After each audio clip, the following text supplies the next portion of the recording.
नमस्कार दोस्तों, आप सभी का आपके अपने YouTube चैनल जीएस दरबार में हार्दिक स्वागत है। मेरा नाम है आशीष। दोस्तों, पिछले वीडियो में हम लोगों ने खिलजी वंश के बारे में पढ़ा था। आज हम लोग तुगलक वंश के बारे में पढ़ेंगे। तो आप सब हेडिंग डाल लें, तुगलक वंश।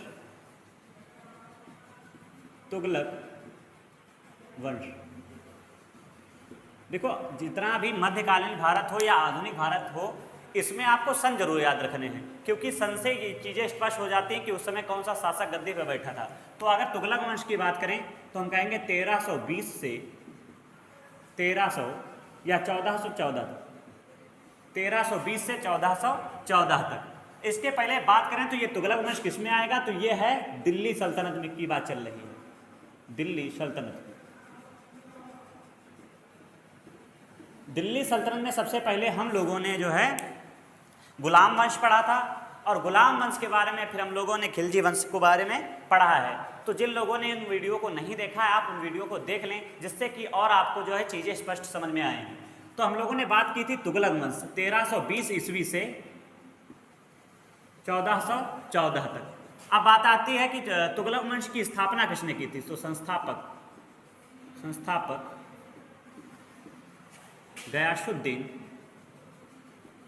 गयासुद्दीन तुगलक। अब बात आती है ये गयासुद्दीन तुगलक कौन था। तो जब मैंने आप लोगों को खिलजी के बारे में बताया था, लास्ट में जो शासक था मुबारक शाह खिलजी, उसके शासनकाल में जो गयासुद्दीन तुगलक था वो जो है पंजाब का इक्तेदार था। और वास्तव में इसका वास्तविक नाम मलिक फिरोज था। मलिक फिरोज। पूछा जाएगा कि मलिक फिरोज कहाँ का इक्तदार था। तो जब मुबारक शाह खिलजी गद्दी पर बैठा था तो उस समय जो मलिक फिरोज था ये पंजाब का इक्तदार था। तो हम कह सकते हैं किसके स्मृति को समझे, कहाँ था, पंजाब का इक्तदार था। पंजाब का इक्तदार।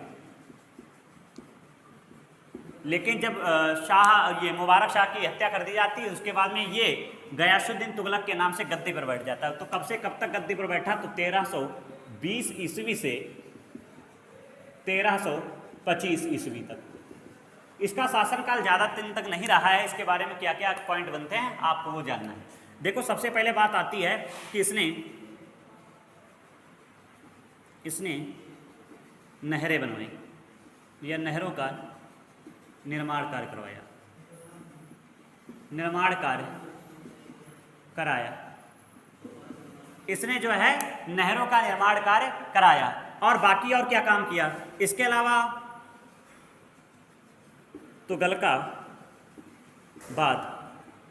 तुगलकाबाद शहर की स्थापना की। इसके अलावा इसने क्या किया, तो दिल्ली में तुगलकाबाद शहर की स्थापना की थी। अब देखो, बात आती है 1323 की। 1323 में इसका जो पुत्र था जैना खान ने वारंगल पर, तो हम कहेंगे इसके पुत्र जैना खान ने वारंगल पर आक्रमण करके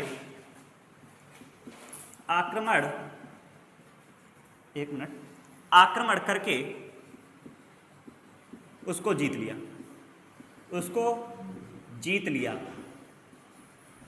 वारंगल पर आक्रमण करके उसको जीत लिया। तो फिर जो वारंगल वाला क्षेत्र था, इसका नाम बदलकर रख दिया गया सुल्तानपुर रख दिया गया। अब यहां से ये समझ गया था कि हमारा पुत्र जो है बहुत जो है प्रतिभाशाली है, और उसको हम उत्तराधिकारी घोषित कर देंगे। अब क्या होता है, बात आती है 1325 की।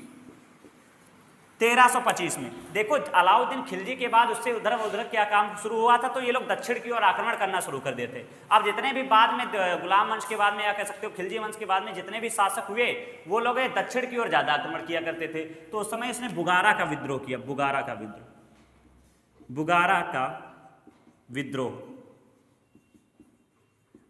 का विद्रोह, इसमें यह दक्षिण की ओर चला गया।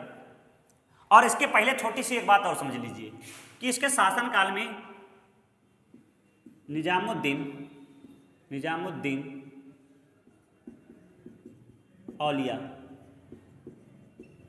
इसके शासनकाल में निजामुद्दीन औलिया थे।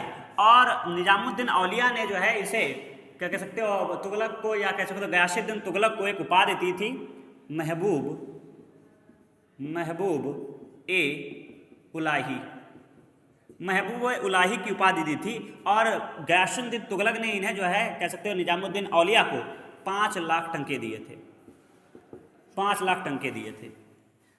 अब फिर हम अपने वापस लौटते हैं बुगारा विद्रोह में। तो बुगारा विद्रोह में जो है गयासुद्दीन तुगलक दक्षिण की ओर चला जाता है। अब जब दक्षिण की ओर गया तो वहाँ पे जैसे दक्षिण गया तो वहाँ पे जो ये तुम्हारे निजामुद्दीन औलिया थे, इन्होंने एक घोषणा की या भविष्यवाणी की, कहा कि आज से ही आप जो है अब अपना जो अगला सुल्तान है वो जैना खां को मानना शुरू कर दीजिए, क्योंकि अब कभी भी लौट कर वापस नहीं आ पाएंगे गयासुद्दीन तुगलक। गयासुद्दीन तुगलक तो बुगारा विद्रोह पे गए थे। अब गयासुद्दीन को तुगलक को बात पता चले कि उनके राजदूत ने बताई कि आपके जो गुरु हैं निजामुद्दीन औलिया, उन्होंने एक भविष्यवाणी की है कि आज से अब कोई तुम्हारा यहाँ पे जो शासक हैं जो गयासुद्दीन तुगलक, वो लौट के नहीं आएंगे और उनके पुत्र को आज से आप सुल्तान मानना शुरू कर लीजिए। जब ये बात पता चली गयासुद्दीन तुगलक को, उन्होंने कहा अच्छा ऐसी बात है तो ऐसा करो, मैं अपना आदेश देता हूँ कि जब मैं बुगारा विद्रोह से लौट कर आऊँगा तो मुझे निजामुद्दीन औलिया मिलने नहीं चाहिए वहाँ पे दिल्ली में। कहा ठीक है, उनको यहाँ पे बात पहुँचा दी गई। अब क्या हुआ, ये बुगारा विद्रोह पे जीत लेता है या बुगारा विद्रोह को दबा देता है। उसके बाद में लौट के आ रहा होता है तो दिल्ली के बाहर जो है इनके लिए एक लकड़ी का महल बनवाया गया था। लकड़ी का महल, लकड़ी का महल इनके विश्राम करने के लिए, या कह सकते हो सेना थकी थी, ये तो तुगलक जी जो है कह सकते या गयासुद्दीन तुगलक जो थके हुए थे, तो इनके लिए जो है लकड़ी का एक महल बनवाया गया था, उसमें विश्राम करने पहुंचे। और तब तक क्या होता है, उसमें सेना में हाथी होते हैं, घोड़े होते हैं। अब एक हाथी उसमें से पागल हो जाता है और वो जो है इधर उधर दौड़ने घूमने लगता है और उसने बहुत तेज एक ठोकर मारता है उस जो तुम्हारा महल बनवाया गया था लकड़ी का उसमें, और वो महल पूरा ढह जाता है, जिसके चलते गयासुद्दीन तुगलक उसमें दबकर मर जाता है। तो बात आती मृत्यु उसकी कब हुई, तो मृत्यु हो गई 1325 ईस्वी में। अब जब 1325 ईस्वी में मृत्यु हो गई तो अगला शासक बैठ गया जैना खां, जो महमूद शाह तुगलक या महमूद तुगलक के नाम से गद्दे मोहम्मद शाह तुगलक के नाम से गद्दी पर बैठता है। उसके बारे में पढ़ेंगे। मैं इसको फिर रिवाइज कर देता हूँ, फिर आगे हम लोग बढ़ते हैं और जानेंगे मोहम्मद बिन तुगलक के बारे में।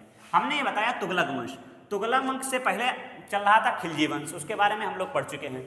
हमने बताया कि खिलजी जो तुगलक वंश है उसका संस्थापक था गयासुद्दीन तुगलक। इसके शासनकाल की बात करें तो 1320 ईस्वी से 1325 ईस्वी तक। इसका वास्तविक नाम था मलिक फिरोज। जो उस समय जब मुबारक शाह खिलजी जो गद्दी पर बैठा था तो उस समय जो ये मलिक फिरोज था ये पंजाब का इक्तेदार था। इसने नहरों के निर्माण का कार्य शुरू कराया और दिल्ली में तुगलकाबाद की शहर की स्थापना की। अब बात आ जाती है 1323 ईस्वी में। तो 1323 ईस्वी में इसने अपने पुत्र जैना खां को भेजा आक्रमण करने के लिए और उसने वारंगल पर आक्रमण किया और जीत गया और वारंगल का नाम बदल कर रख दिया गया सुल्तानपुर। इसके बाद में एक पॉइंट और याद रखना है कि इनके शासनकाल में निजामुद्दीन औलिया थे और उन्होंने जो है फिरोज शाह तुगलक उनको गयासुद्दीन तुगलक को जो है एक उपाधि दी थी महबूब ए उलाही की और 5 लाख टंके इसके बाद में जो है गयासुद्दीन तुगलक ने दिए थे। अब 1325 आता है, वहाँ पे बुगारा विद्रोह होता है जिसको दबाने के लिए गयासुद्दीन तुगलक दक्षिण की ओर जाता है। अब यहाँ पे भविष्यवाणी कर देते हैं निजामुद्दीन औलिया कि कभी वापस लौट के नहीं आएंगे गयासुद्दीन तुगलक और आप जो है जैना खां को अगला सुल्तान मानना स्वीकार कर लें। ये बात जब पता चलती है गयासुद्दीन तुगलक को तो वो आदेश देते हैं कि ऐसा है तो अच्छा जो है मैं जब लौट के आऊँ तो निजामुद्दीन औलिया मेरे दरबार में नहीं मिलने चाहिए। लेकिन जब लौट के आ ही नहीं पाते, वहाँ पे दिल्ली में के बाहर जो उनको विश्राम गृह लगाया गया था जहाँ पे लकड़ियों का महल बना था और हाथी ने उसको जो है तोड़ दिया, इसके चलते वहाँ पे दब के उनकी मृत्यु हो जाती है। अब आके गद्दी पर बैठते हैं मोहम्मद बिन तुगलक, तो हम लोग पढ़ेंगे मोहम्मद बिन तुगलक के बारे में। देखो कहानी से आप जब जानेंगे तो आपको याद करने में थोड़ी आसानी रहती है और मैंने कई बार कहा है कि आप जो है सन याद रखें, सन से जो है बहुत चीज़ें आसान हो जाती हैं कि कौन सा शासक कब से कब तक बैठा था या उसने क्या कार्य किए थे, वो फिर जो उसके बारे में पढ़ना पड़ता है। अब हम लोग पढ़ेंगे मोहम्मद बिन तुगलक।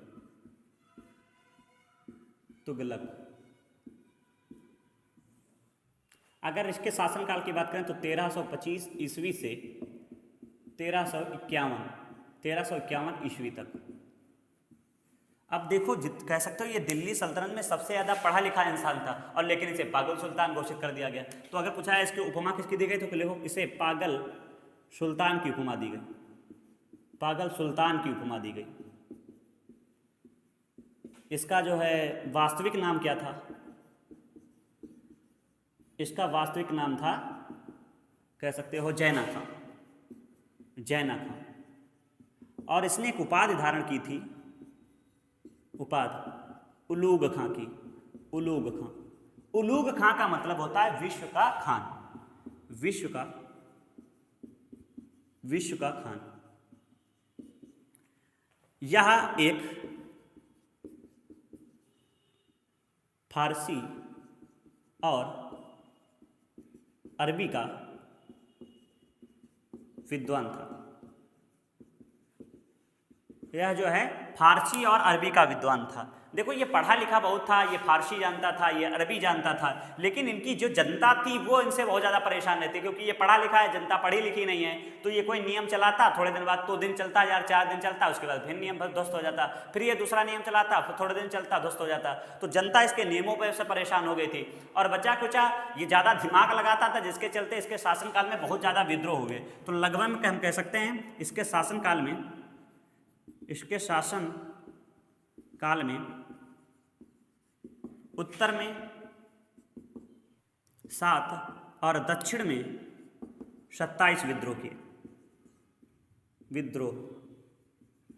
कहने का तात्पर्य यह है कि ये अपने शासनकाल में विद्रोह से ही परेशान हो गया। लगभग में जब ये दक्षिण की ओर जाता तो उत्तर में विद्रोह हो जाता, फिर उत्तर की ओर विद्रोह दबाने आता, जब उत्तर से आता फिर दक्षिण में हो जाता। तो कहने का मतलब है दक्षिण में इसके शासनकाल में उत्तर में 7 और दक्षिण में 27 विद्रोह हुए। इससे ये परेशान हो गया और अपनी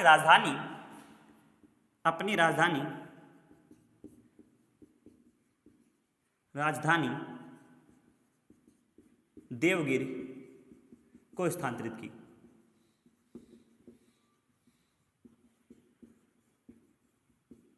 और कह सकते हो इसका नाम बदलकर, देवगिरी का नाम बदलकर रख दिया दौलताबाद,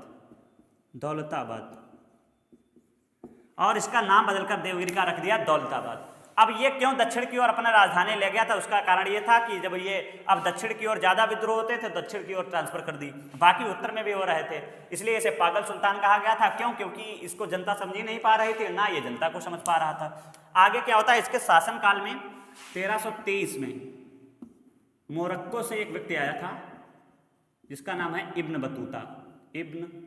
बतूता। ये यात्री आया था। इसने एक रचना लिखी है सफरनामा, या इसे रहेला भी बोला जाता है। उसमें इसने जो है दिल्ली को बहुत ज़्यादा समृद्ध राज्य बताया है। बाकी इसमें एक पॉइंट और आपको याद रखना है, इसके शासनकाल में 1336 में विजयनगर साम्राज्य की स्थापना हुई। विजयनगर साम्राज्य की स्थापना पूछा है किसने की थी, तो हरिहर एवं बुक्का ने की थी। हरिहर एवं बुक्का ने 1336 में विजयनगर साम्राज्य की स्थापना की थी। अब फिर हम इसकी बात करें मोहम्मद बिन तुगलक की, तो इसने सांकेतिक मुद्रा का प्रचलन कराया। इसने सांकेतिक मुद्रा का प्रचलन कराया। और सांकेतिक मुद्रा काहे बनी होती थी, तो कांसा और चमड़ा का बना होता था। इसने दीवान ए कोही की भी स्थापना की थी।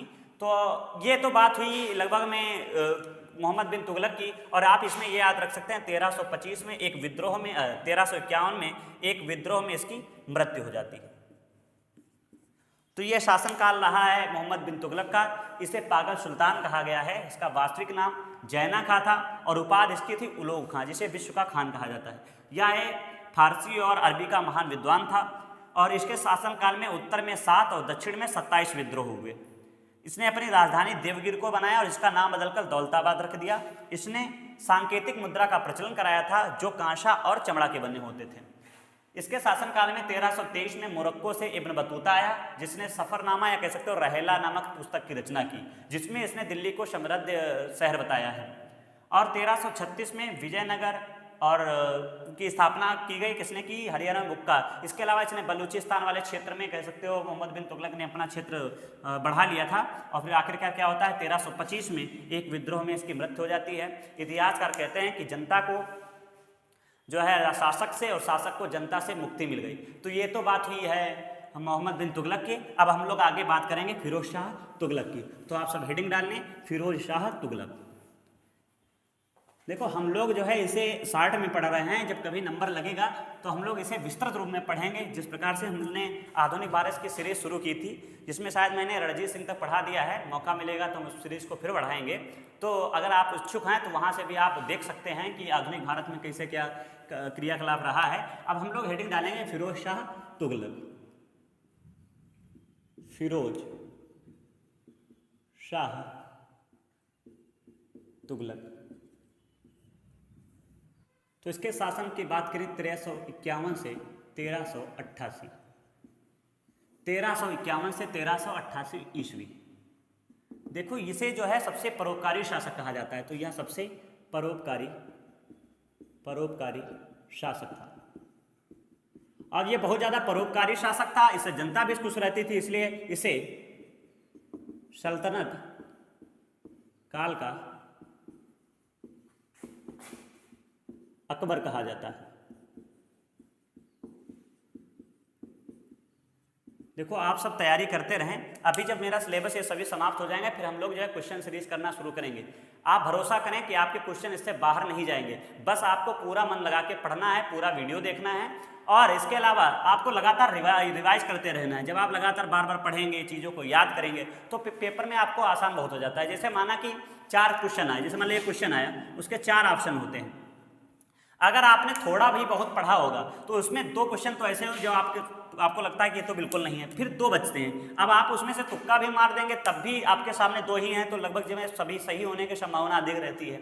और आपने अगर यदि पूरा पढ़ा ही नहीं है, तब अगर आप पढ़ेंगे तो पता चला चारों आपको सही लगेंगे, तो पता चला तुमने सी लगा दिया या डी लगा दिया, इस तरीके से, या ए लगा दिया, बी, कोई भी लगा सकते हो, तो उसमें जो है सही होने की संभावना कम रहती है। तो बहुत से बच्चे ऐसे होते हैं जिनको नहीं पता होता है, तब भी वो सही करके आ जाते हैं। कैसे? क्यों? क्योंकि उन्होंने पढ़ा है, तो उससे एनालिसिस करके कि ये तो इसमें था, या उनका शासनकाल ये तो मुबारक शाह खिलजी वंश का था, इस तरीके से वो जानकर वो जो है एनिमुलेट करके जो है चीज़ों को आसान करके उसमें सही लगा देते हैं। तो आपको भी क्या करना है, अपना काम है पढ़ना, आप पढ़ते जाएं, बस निरंतर पढ़ते जाएंगे, निरंतर पढ़ते जाएंगे। एक दिन ऐसी स्थिति आएगी कि आपको हर चीज़ आसान लगने लगेगी। आपको नहीं पता होगा तब भी आप एलिमिनेट करके जो है चीज़ें कर देंगे। तो हम लोग बात कर रहे थे, इसे जो है सल्तनत काल का अकबर कहा जाता है। इसने 6 शहर बसाए, 6 शहर स्थापित किए। कौन कौन से? तो नंबर 1 हिसार, दूसरा फतेहाबाद, फिरोज शाह कोटला, फिरोजपुर,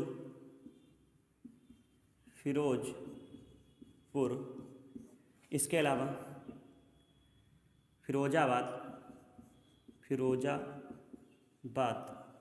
और इसके अलावा जौनपुर। तो 1 2 3 4 5 6, ये 6 शहर इसने बसाए थे। अब बात आती जौनपुर को क्या कहा जाता है, तो इसे सिराज ए हिंद कहा जाता है। अब बात आती हो गई ये सिराज ए हिंद क्या होता है, तो मैं आप सभी को बता दूं, सिराज ए हिंद का मतलब होता है कि सिराज जो है उस समय जो है सबसे प्रसिद्ध था शिक्षा के क्षेत्र में।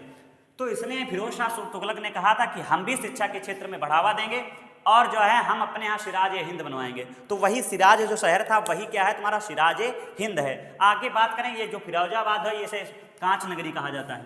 तो यह है कांच की नगरी। अब क्या था, इसे सर्वाधिक नहरें बनवाने वाला शासक कहा जाता है। इसे देखो ये शुरू किसने किया था तुगलक वंश में, तो सबसे पहले जो गद्दी पे बैठा था गयासुद्दीन तुगलक, उसने शुरू किया था नहरें बनवाना। लेकिन सबसे अधिक पूछा जाए किसने नहरें बनवाई थी, तो फिरोज शाह तुगलक ने बनवाई थी। इसीलिए तो इसे सल्तनत काल का अकबर कहा जाता है और परोपकारी राजा कहता है। बाकी 1369 में जो कुतुब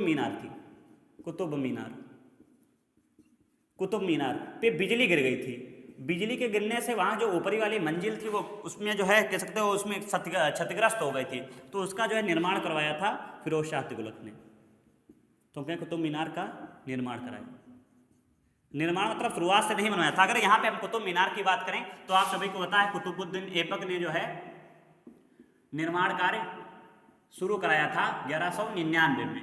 1199 में जो है कुतुब मीनार का निर्माण कार्य शुरू हुआ, और जब कुतुबुद्दीन ऐबक मर जाते हैं या इनकी मृत्यु हो जाती है, तो उसके बाद में गद्दी पर बैठे हैं इल्तुतमिश, और इल्तुतमिश ने इसका निर्माण कार्य पूरा कराया था। और कब बन के तैयार हो गई थी? तो 1229 ईस्वी में। उसके बाद में अब यहाँ पे आ गई बात कि कुतुब मीनार का निर्माण कहने मतलब है ऊपरी बिजली, जो ऊपर जो उनका मंजिल थी उस पर बिजली गिर गई थी, जिसके चलते वहाँ पे इसने जो है उसका निर्माण करवाया था। अब बाकी इसने सैनिक के पद को आनुवांशिक किया, मतलब आप सेना में जैसे आप आज तुम हो तो कल तुम्हारे आपके पुत्र बैठेगा, फिर उसका पुत्र इस तरीके से रहेगा। अब देखो अभी तक क्या होता था, दिल्ली सल्तनत में सबसे पहले कुतुबुद्दीन ऐबक कहता था कि आप अभी से सेना में रहें, किसी का नंबर लग जाएगा वो युद्ध लड़े आए। इसके बाद में इल्तुतमिश रहा, उसने भी एकता प्रथा शुरू कर दी कि चलो ठीक है आपको वेतन नहीं दिया जाएगा, आप जो है जो भूमि जीतेंगे उसमें थोड़ा थोड़ा भाग ले लेना। लेकिन जब अलाउद्दीन खिलजी गद्दी पे बैठता है तो उसने स्थायी सेना रख दी, नगद वेतन देना शुरू कर दिया। अब इन्होंने क्या किया है, इन्होंने कहा ऐसा है अब जो है जो सैनिक का पद है वो आनुवंशिक रहेगा। इसके बाद में अगला पॉइंट, इसने टोपरा और कह सकते हो मेरठ स्तंभ, ये अशोक वाले हैं, इसने टोपरा और मेरठ स्तंभ को दिल्ली स्थानांतरित किया। बहुत इंपॉर्टेंट ये है, दिल्ली स्थानांतरित किया। कहने मतलब है ये टोपरा था, ये हरियाणा में था, और हरियाणा में कहाँ? अंबाला में था, और मेरठ का ये तो मेरठे में था। तो इन दोनों को यहाँ से स्थानांतरित करके कहाँ भिजवा दिया है? दिल्ली भिजवा दिया है। बाकी इसने जो है जगन्नाथ मंदिर को तोड़वाया था, ज्वालामुखी मंदिर को तोड़वाया था, तो हम कहेंगे जगन्नाथ मंदिर को लूटा, ज्वालामुखी मंदिर नष्ट करवाया, ज्वालामुखी मंदिर, ये इसने किया। और इसने और क्या कार्य किए? तो इसने जो है दारुल शिफा, ये चिकित्सालय था, इस विभाग का निर्माण किया, चिकित्सालय दारुल शिफा का निर्माण कराया या स्थापना की। और इसके बाद में कह सकते हो अमीर ए कोही, और इसके बाद में दीवान ए खैरात क्या था? तो ये जो है आर्थिक मदद के लिए था, तो ये कार्य रहे हैं। बाकी इसकी मृत्यु फिर हो जाती है 1388 ईस्वी में, इसकी मृत्यु हो जाती है। एक बार इसको हम फिर दोहरा देते हैं। मैंने ये बताया इसका शासनकाल रहा 1351 से 1388 ईस्वी तक। यह परोपकारी शासक था, और इसे जो है दिल्ली सल्तनत काल का जो है या सल्तनत काल का अकबर कहा जाता है।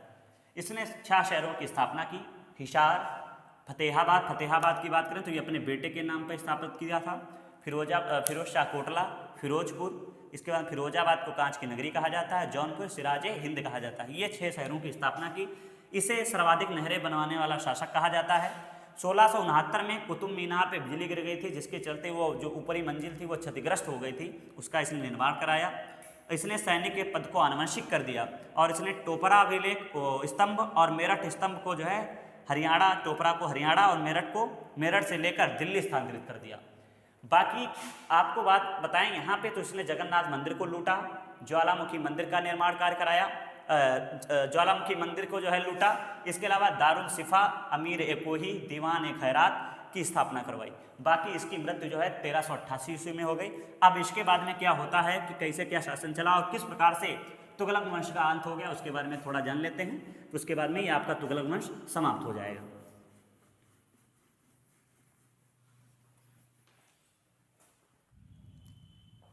अब क्या होता है, ये हम साफ कर दे रहे हैं यहाँ पे भी। अब क्या होता है, 1388 से 1394 तक या 1414, 1388 से 1414, रुक जाओ 1388 से 1394 तक 5 शासक गद्दी पर बैठे। लेकिन कुछ ज़्यादा ये प्रतापी नहीं थे, इनका शासनकाल 1-2 साल का रहा है इस तरीके से। फिर आके पूछा जाता है अंतिम शासक कौन था, तो अंतिम शासक